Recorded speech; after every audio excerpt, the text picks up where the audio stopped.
Ayun, sa wakas, nasilayan ko din ang pagsikat ng araw.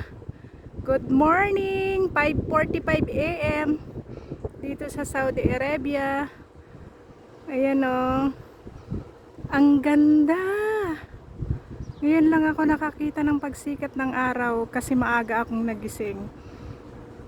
Ayan o, tingnan niyo yung paligid. Ayan ang paligid, makulimlim pa. Ang ganda dito sa taas. Umakyat ako dito sa may tangke ng tubig